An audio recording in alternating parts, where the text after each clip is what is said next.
There's a reason for my fear of attics. I have been afraid of attics my entire life. Those Japanese horror films did not help me get over that fear either. I live with my dad currently. I'm unemployed, trying to look for work in this old town that I'm in, just so you know how shitty my life is at the moment.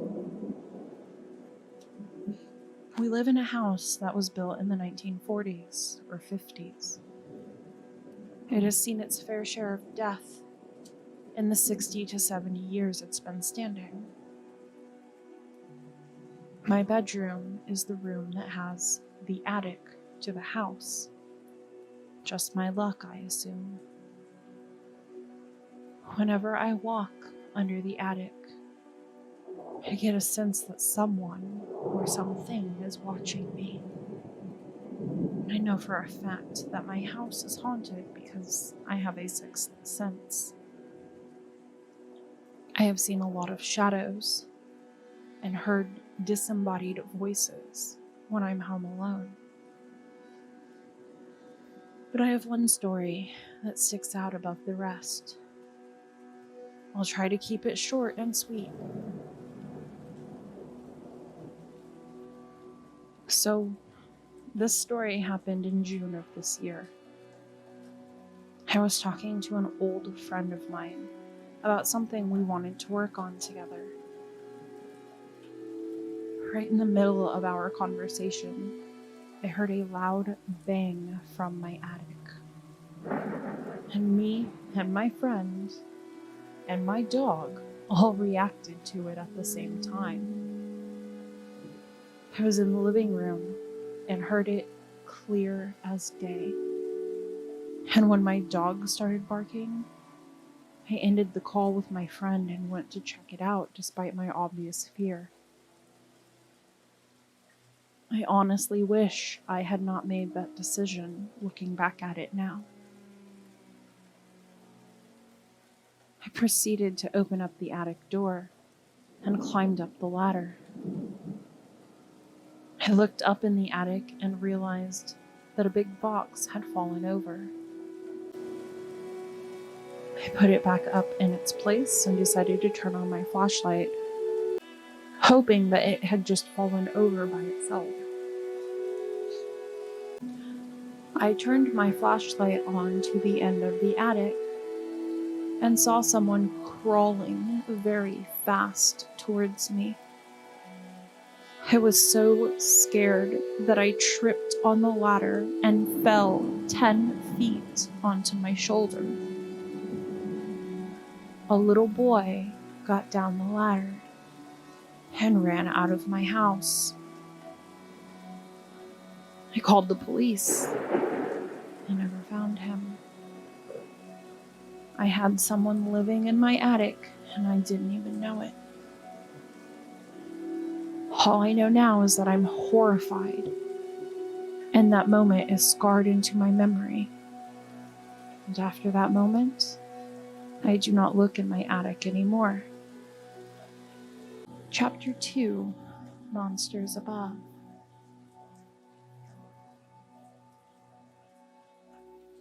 This story will be a longer read than the last one, so I apologize for that. Before we get into this story, I just want to make a disclaimer. Any of these stories I write on here are 100% factual and actually happened to me or involved me in some way. I want to write fictional stories of my own in the near future, but this is not one of those. With that out of the way, let's get into the story.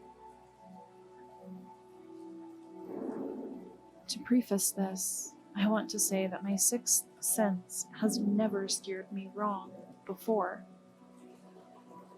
When I see a shadow or hear a disembodied voice when no one is home but me, I know I'm seeing it or hearing it without a doubt in my mind.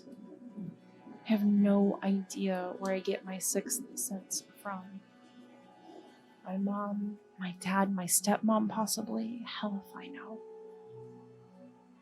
All I know is that I'm so in tune with my sixth sense that nothing paranormal really shocks or scares me anymore. I only have a select few moments that put true fear into me.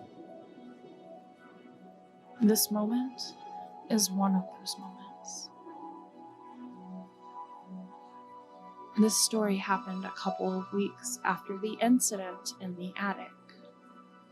So this was in late June of this year. At the time, I had 2 dogs. One was a 4-year-old white lab, my dog, and the other was a pit bull puppy, my sister's dog. On this particular night, I was writing a song. I am a songwriter, just so you know and understand. It was 3 a.m. when the power turned off. The house turned pitch black. I brought the 2 dogs into my room so I wouldn't feel alone in the complete dark. I'm able to go to sleep easy with them in my room watching over me. 10 minutes go by and I hear a noise. It sounded like heavy footsteps in my living room. The dogs reacted by jolting up and going towards my bedroom door. I grabbed my bat and checked the living room with the flashlight on my phone, and I saw nothing. The sound seemed to stop when I opened my door. So I went back to bed with my dogs in the room. I went back to sleep. 5 minutes go by, and all of a sudden, I feel like I'm struggling to breathe. There's a tightness going around my neck. I hear both of my dogs growling at something in my light sleep, so I open my eyes and see a white figure over me, with eyes blacker than the pitch black itself. It was staring at me while I struggled to breathe. Both of my dogs barked and jumped on the bed, growling, and it just vanished right in front of me. I never said. I questioned my sixth sense, but that moment not only made me question that, but my sanity as well. I was up the rest of the night asking myself, did that really happen? Did I really see that, or am I truly going crazy? But I had come to terms with the truth. I know I'm very sane, and I know exactly what I saw. I know I sound crazy to anyone reading this, but I swear on everything that I know what I saw. You will never convince me otherwise. They say that the truth is stranger than fiction, but what most people call fiction and fantasy is my reality. They say that there's no such thing as monsters, but after the shit I've seen and been through and experienced in my short 22 years of life, both with humanity and the paranormal, I beg to differ. All I know is that this is not the end for me, or what's to come with this. It is only the beginning.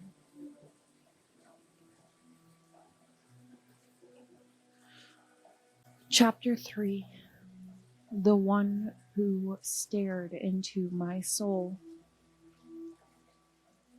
May 24, 2020. I remember that day so well, but not for the reasons that you think I do. That day was pretty mediocre, to say at the least. Nothing of merit happened until late that night. I tend to focus on the small things and the moments that may seem odd. But I know that those moments made me into who I am today. Let's take it back to that night.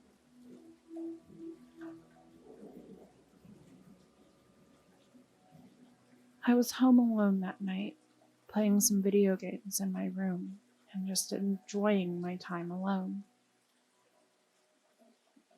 For the first time, there was silence that just felt like an ease to myself. Until that silence was broken by what sounded like my front door being opened. Yet again, the dogs reacted and barked and growled, and I went to check, thinking my dad had arrived home, but of course, there was nothing there. I ended up calming down the dogs. When I calmed them down, I went back to my room to relax. But going back to my room, I felt uneasy and as if someone was watching me. I was focusing on my game and just trying to get over the feeling of me not being alone. I eventually got really tired and turned off my game and went to bed, with that uneasy feeling still lurking within me. I have a bathroom in my bedroom right across from my bed, and it's honestly so creepy when my room is dark, so I tend to keep my bathroom door closed at all times to avoid me seeing it open at night. But when I looked at the door randomly before passing out, I realized that it was wide open despite the fact I know I had closed it. I then looked at my dresser drawer right next to my bathroom and saw a black mist in front of it. I jolted up and turned on my light, and nothing was there. I reluctantly turned off my light again after bringing my dogs into the room with me. I went to sleep, and not even an hour later, I hear growling from the dogs. I notice that the dogs are growling at something they see behind me. So I look behind me. I wish I had not. I turned around to see a face looking back at me. It looked like the face of a little boy, and he had no eyes. The dogs continued to growl, and eventually the little boy vanished after me, and him had locked eyes for a few minutes. I was speechless and at a loss for words. I still have no explanation for that. I have heard rumors that my house is haunted because an old man and his son died in this house. It makes a lot of sense, honestly. But I wonder what they want with me. It never made any sense to me, and it still doesn't. I hope one day I can find some answers, or possibly even the truth, because no matter how hard I try to forget, I'll never forget the one who stared into my soul. Chapter 4. I know why my house is haunted. I have told you all those 3 stories to lead to this main one. There is a real reason why my house is haunted. I have told you quite a few times that I trust my 6th sense to the fullest. I have trusted it my entire life. I will continue to do so. I have brought up that I live with my dad currently. My dad believes in spirits, but nowhere near as much as me. So you can eliminate him being a reason for the hauntings. My dog obviously can't attract spirits. She can just sense them and see them, and she reacts. Honestly, it isn't this house either. Why, you ask? Because all of the houses I've ever lived in have been haunted. You're probably saying, maybe it's your luck that you've lived in nothing but haunted houses. Some of you are probably thinking, well, then how come you don't move to a different house? It's because it's not the houses that are haunted. It is me that is haunted. Let me explain.